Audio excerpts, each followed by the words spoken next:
Welcome back. Real Talk with Chuck and Pam.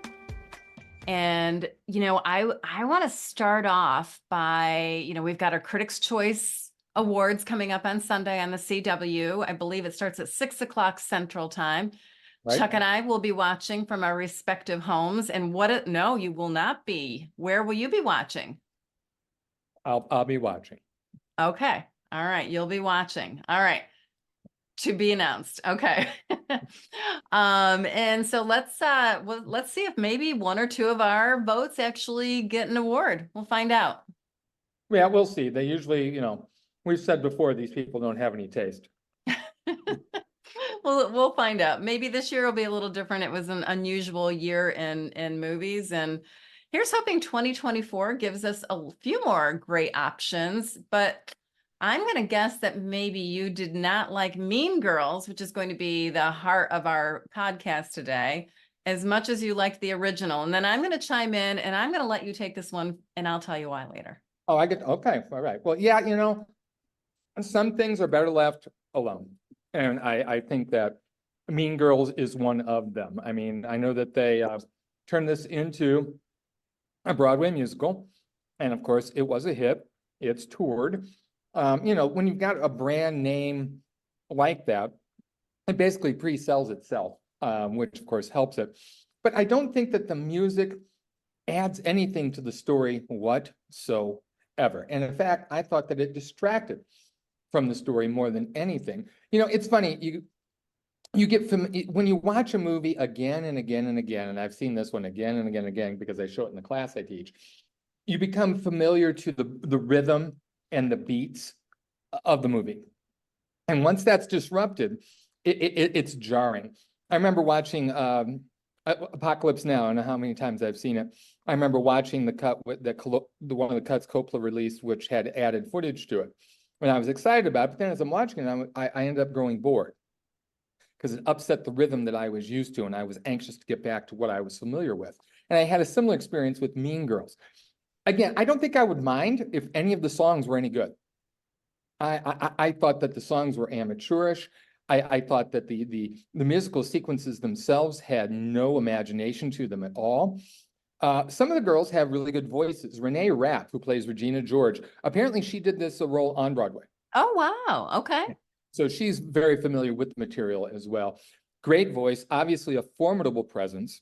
I had to look up how tall she was because I was like, oh my God. How tall is she? She's 5'7.5", but of course, she looks taller than that. Well, they have her in heels and boots and things throughout the film. So yeah, but I mean, she just dominates the screen as she should as that character every time she's on.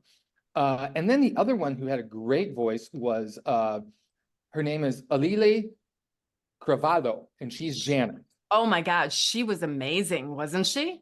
We needed more Janice as far as the singing was concerned. She's got a final number there. That was probably, in my mind, the best song in the movie, and it was called "I'd Rather Be Me." Mm-hmm. She was great.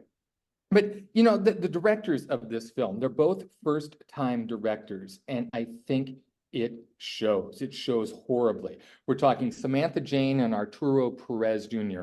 All they've done before are short films or TV episodes. This thing meanders. There's nothing imaginative about it. And the big problem I have with this is that everyone is trying too hard. All the kids are trying too hard. And they know that, and I think it's set up for them to fail.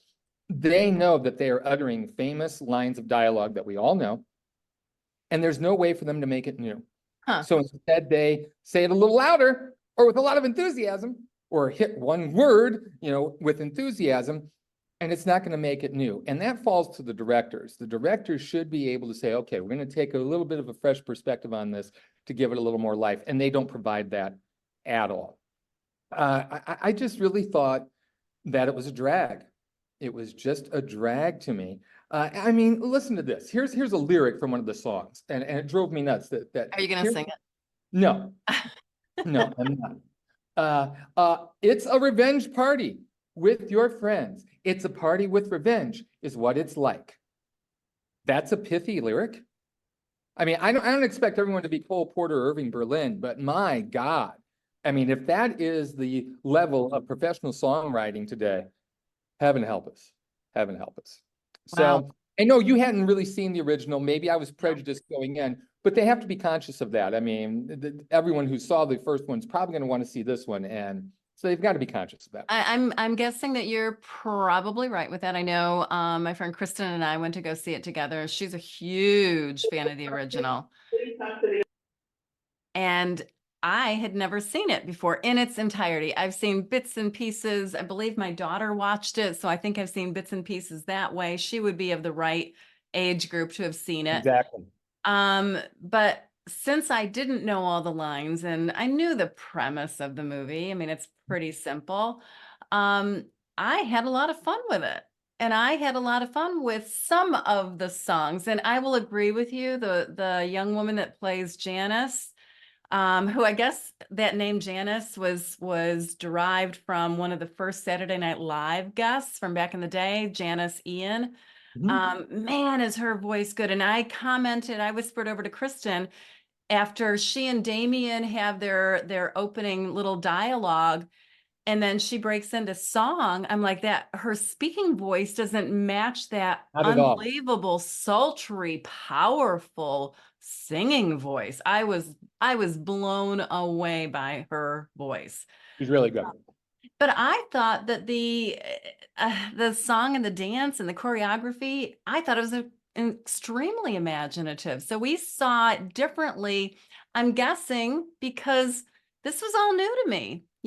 There were no Yeah. breaks that were put on. To me, it was like it wasn't so much of the music and song and dance that it overpowered it. Like I think that's what happened in The Color Purple. This one, I feel like it added a little bit of snap and jazz to it when it needed it. So Go back and watch the original. I will. I was supposed to have done that before I went to go see this one, and I failed on my homework assignment. I get an F for that. However, there will be people that see this movie for the first time with not having seen it. So I'm your perspective on that. Right. Okay. I thought it was interesting too that originally this movie was supposed to be released on streaming on Paramount Plus. It was not supposed to be in theaters because of the great test scores that it got during its testing period. They decided to go ahead and do a theatrical release, which is why they held off until now. In fact, the original Mean Girls, I don't know if you know this, Chuck, but the original Mean Girls grossed $130.1 million. And the previews, just for right now, have already, for this newer version of it, taken in $3.25 million. And the predictions are that it will take in anywhere between $28 and $37 million for its opening weekend. And it is at 72% fresh on Rotten Tomatoes. Did you get your pizza? Got the pizza. Sorry, we got disconnected there. Chuck got disconnected because Chuck needed to order a pizza from, tell us about this amazing place. It's called Filippo's. It's in Mahomet, Illinois. It is a old ma and pop family run operation. They have one pizza oven. So if you don't get your order in at 4 o'clock, when they open, you're not eating until like 7:30. All right, you got your pizza order in? It's going to be ready in an hour. Awesome, I'll be there. So I got to quit eating M&Ms and peanuts here. All right. All right, so Let's when we talk get about a movie that has nothing to do with Mean Girls. okay, let's do that. Nothing in common at all. What is it? One of your favorites. I know, Society of the Snow. This is one that, it's been in my preview content row for a while. And I don't know, I didn't want to watch a subtitled movie about some plane crashing and trying to survive. And it just really did not appeal to me. And it's kind of funny how many people I have talked to that said the exact same thing. And I am here to tell you, you need to watch this, and you need to just forget any preconceived notions that you have about what you think about this movie and what happened, because this is not just a movie about a plane crash and trying to survive the elements and the difficulties. This is a movie about young men growing up quickly and surviving but with human compassion and understanding themselves and those around them and what's important in life. This is truly a movie about humanity and what it means to be alive. This, oh my gosh, Chuck, I was Yeah, you're not gonna make it. I know. We joke about the fact that I can't make it through movie reviews on things where I feel emotional about them and that I'm going to cry. I'm not going to cry in this one, although I did have tears streaming down my face at the end. Not because I was sad, but because it was just such an emotional roller coaster ride Good, watching this, good. but in a good way, not in a bad way. It's about this group of men who are on a rugby team and they were going to Chile and they crashed in the Andes Mountains, actually due to pilot error, I later learned. Yep. And Far. they had 45 people aboard. Most of those people aboard were a part of this team. And these young men and a couple of women attempt to survive not only the elements, but the fact that they are trying to be rescued and the rescue team that gives up on them and the avalanche and the cold temperatures, the lack of food, the moral and ethical conundrums that they find themselves having to face and make decisions that are truly life and death and relying on one another, never working against one another. There were no difficulties No. of personality issues, like I'm the leader, you're not, you shut up, I'm not going to do this. There was none of that. And interestingly, the director and the writer who based this off of the book by the same name, Society of the Snow, the director and writer's name is J.A. Bayona. And he did hundreds of hours of interviews with the survivors to make sure that he truly captured what happened.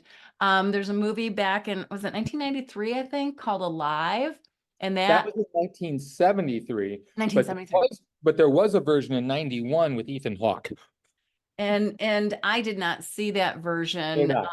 And I'm going to guess based on things that I have read about this, because this story intrigued me so much that I did a lot of research about it. They actually filmed some of the scenes at the actual crash site, which I thought was interesting. The rest of it, they filmed at the Sierra Nevadas at a ski resort so that they could, house the filming people, the Right. cinematographers. And speaking of the cinematographers, that and the editing, this never got dull. This never got, And it's 2 hours and 20 minutes. oh my God, is it really? See, I didn't Yes. even know that. I did Yeah. not even know that. And this is Very long. subtitled. So Yeah. you can dub it, which is kind of a cool thing. If you don't like reading subtitles, you can dub it thanks to Netflix's myriad number of options of being able to see this. And cinematically, I felt like I was in the plane with them. I felt like I had that avalanche crash over my head. I felt the cold. I felt everything. It Well, was, and the plane crash too. yeah, You know, you don't want to be gratuitous with this. And there's a similar experience in Ferrari.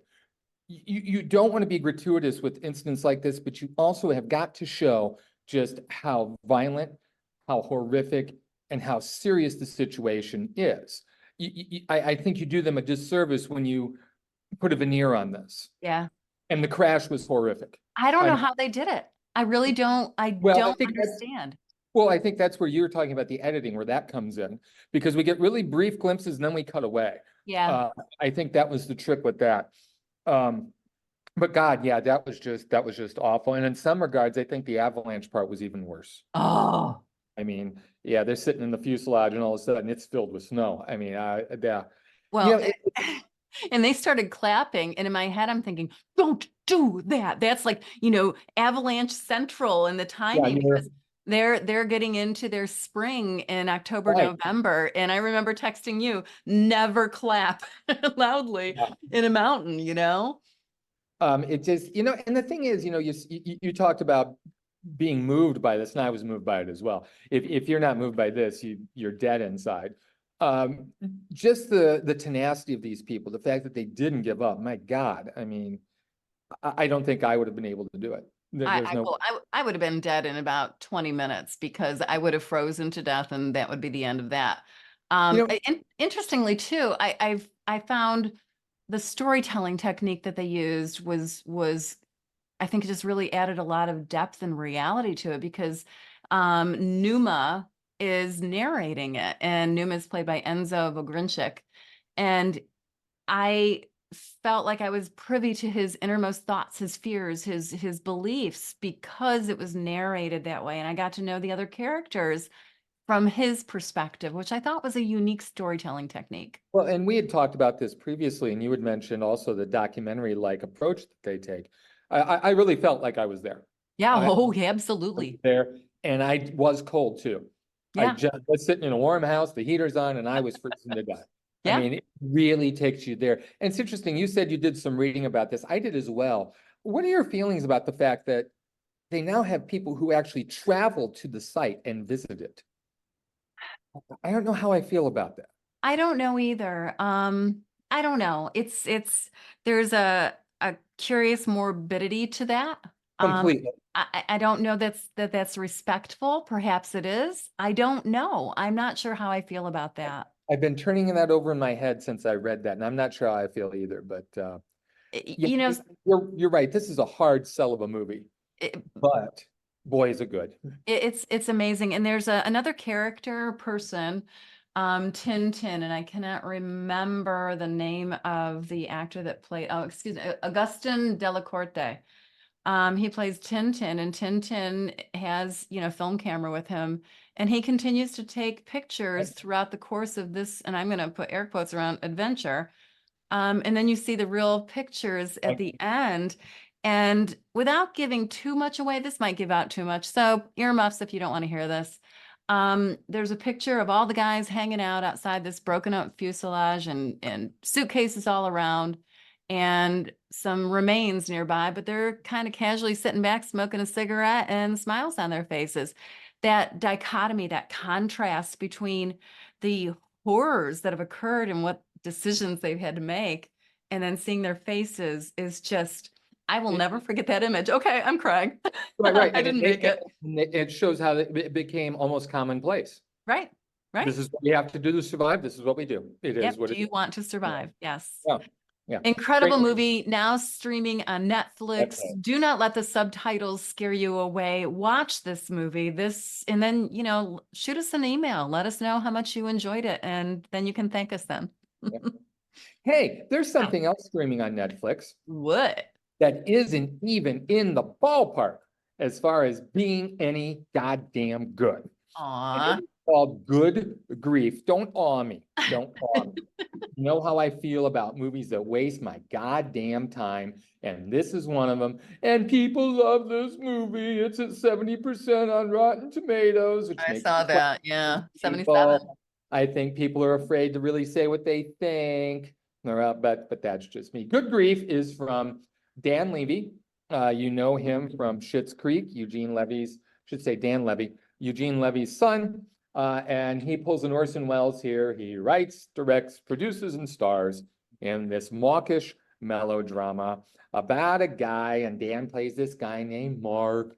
Mark is married to just the greatest guy in the world, Oliver, played by Luke Evans.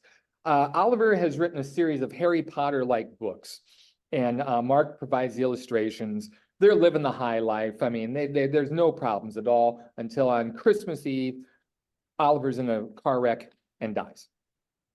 This, of course, sends Mark into a tailspin, and he doesn't know what to do. And he's got a couple of buddies, Sophie, played by Ruth Negga, and Thomas, played by Himish Patel, who come to his aid and help him out, and everything's great. Or, well, it's not great, but he's got the support.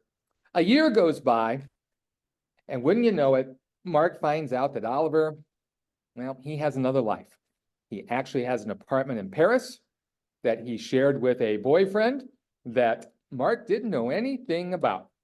So Mark and his two buddies decide out of spite to go visit this apartment and spend as much of his ex-husband's money as they possibly can. And while they're in Paris, guess who shows up at the apartment? The husband's boyfriend. Chaos ensues. Okay. This is a whiny movie. God, is it a whiny movie. This is a movie that is indicative of this whole victimhood era that we live in. You ever been in a conversation where you're with someone that you care about and you want to listen, and they go on about their troubles, and they go on about their troubles, and they go on about their troubles, and you are nodding like you're nodding right now, and you're looking them in the eyes, but you're thinking, my God, when is this gonna fucking end?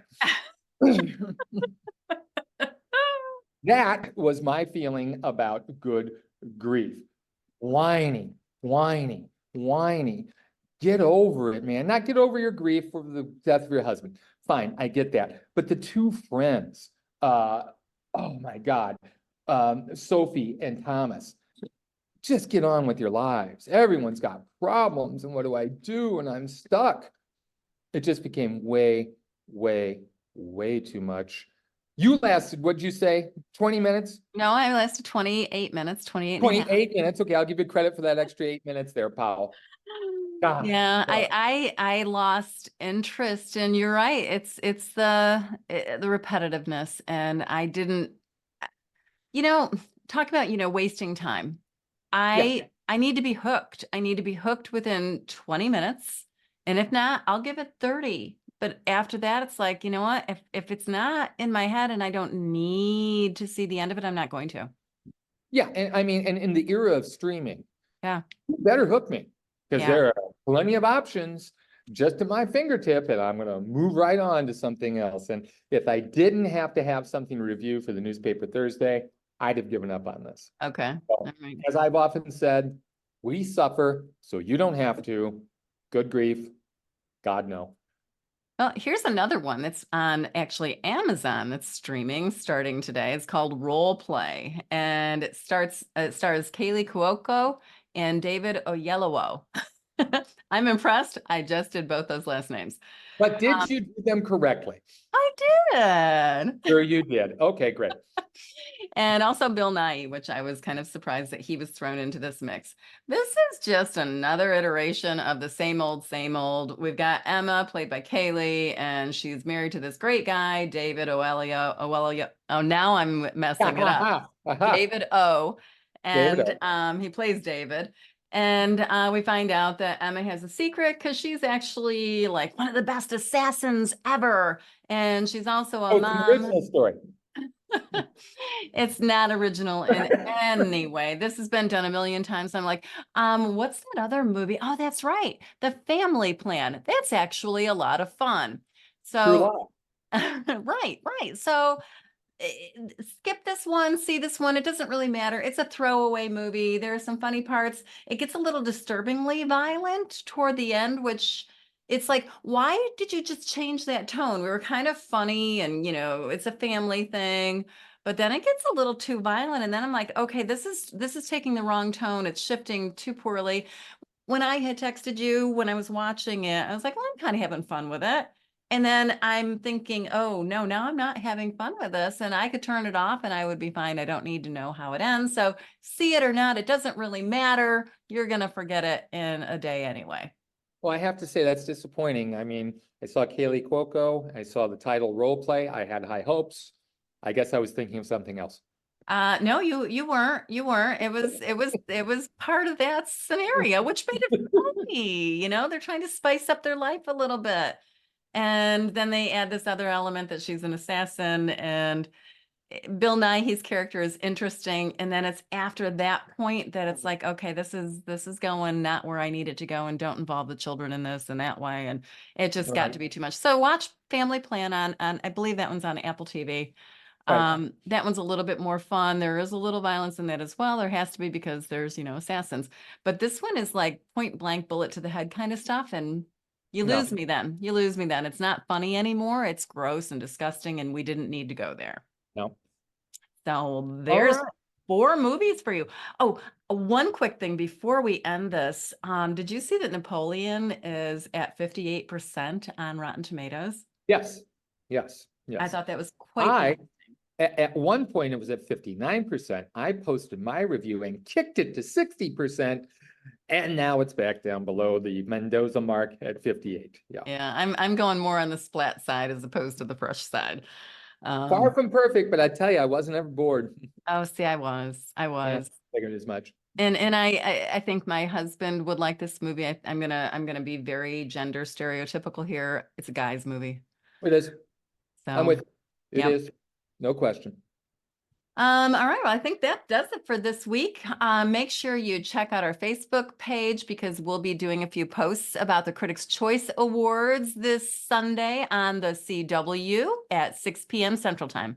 And also go to our website, Real Talk with Chuck and Pam, REEL. We both posted our list of the 10 best movies of 2023. Mine are stellar. Pam has some really questionable inclusions on her list, as always. But you can read them over and make up your own mind. And I have to say with my list, I did not see Society of the Snow prior to doing my list. And had I have seen it, that would have gone in my top 10 and somebody would have been knocked out. I agree. I agree. All right. Cheers, everybody. Happy New Year. Keep checking us out. We will be back next week.